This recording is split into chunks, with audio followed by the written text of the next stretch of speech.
नमस्कार, एक 24 देख रहे हैं आप और मैं हूं आपके साथ तान्या सिंह। बिहार के मुख्यमंत्री नीतीश कुमार क्या पूर्व केंद्रीय मंत्री पशुपति पारस से दूरी बना रहे हैं? क्या बीजेपी एनडीए में शामिल राष्ट्रीय लोक जनशक्ति पार्टी आरएलजेपी को भाव नहीं दे रही है? बिहार की सियासत में ये सवाल उस वक्त उठने लगे जब सोमवार को पटना में सीएम नीतीश कुमार की अध्यक्षता में हुई एनडीए की एक महत्वपूर्ण बैठक में पशुपति पारस को नहीं बुलाया गया। दरअसल आगामी विधानसभा चुनाव की रणनीति पर चर्चा करने के लिए एनडीए गठबंधन सहयोगियों की एक बैठक की अध्यक्षता नीतीश कुमार ने की। हालांकि बैठक में राष्ट्रीय लोक जनशक्ति पार्टी रालोसपा की अनुपस्थिति ने राज्य की राजनीतिक गलियारों में हलचल मचा दी है। इससे मुख्यमंत्री और रालोसपा प्रमुख पशुपति कुमार पारस के बीच दरार की अटकलें भी काफी तेज हो गई हैं।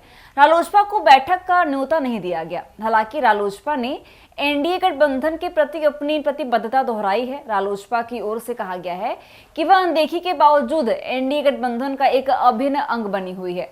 रालोसपा अध्यक्ष पशुपति कुमार पारस ने साफ कर दिया है कि उनकी पार्टी अभी भी एनडीए का हिस्सा है। रालोसपा ने अपनी भविष्य की कार्रवाई पर विचार विमर्श करने के लिए एक अलग बैठक की, जिसमें पार्टी के प्रदेश अध्यक्ष प्रिंस राज और पूर्व सांसद चंदन सिंह सहित प्रमुख नेता शामिल हुए। पार्टी के राष्ट्रीय प्रवक्ता श्रवण कुमार अग्रवाल ने कहा कि रालोसपा खुद को एनडीए का एक महत्वपूर्ण हिस्सा मानती है और गठबंधन के प्रति अपनी प्रतिबद्धता पर अडिग है। उन्होंने यह भी कहा है कि एनडीए की बैठक में आमंत्रित नहीं किए जाने के फैसले को पार्टी ने गंभीरता से लिया है। अग्रवाल ने कहा कि इतनी बड़ी अनदेखी के बाद भी हम एनडीए में बने हुए हैं। पशुपति पारस और पार्टी के दूसरे वरिष्ठ नेता एनडीए नेतृत्व से मिलकर इस मुद्दे पर चर्चा करेंगे। अग्रवाल ने आगे कहा कि रालोसपा ने अपनी एक अलग बैठक की है, जिसमें पार्टी के केंद्रीय संसदीय बोर्ड के अध्यक्ष सूरजभान सिंह, प्रदेश अध्यक्ष प्रिंस राज और पूर्व सांसद चंदन सिंह मौजूद थे।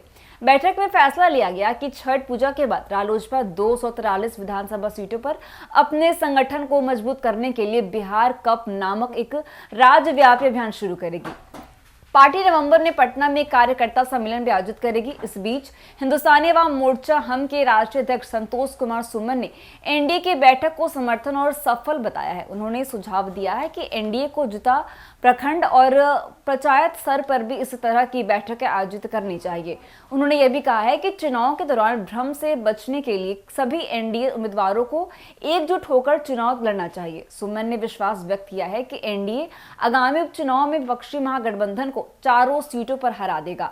उन्होंने पुष्टि भी की है कि एनडीए का लक्ष्य 2025 के विधानसभा चुनाव में 243 सीटों में से 225 सीटें जीतना है। जब केंद्रीय मंत्री जीतन मांझी की एनडीए बैठक में अनुपस्थिति के बारे में पूछा गया तो सुमन ने कहा कि मांझी को अंतिम समय में एक महत्वपूर्ण विभागीय बैठक में शामिल होना पड़ा। उन्होंने पुष्टि की कि वह एनडीए की बैठक में हम के सभी विधायकों और राष्ट्रीय पदाधिकारियों के साथ शामिल हुए।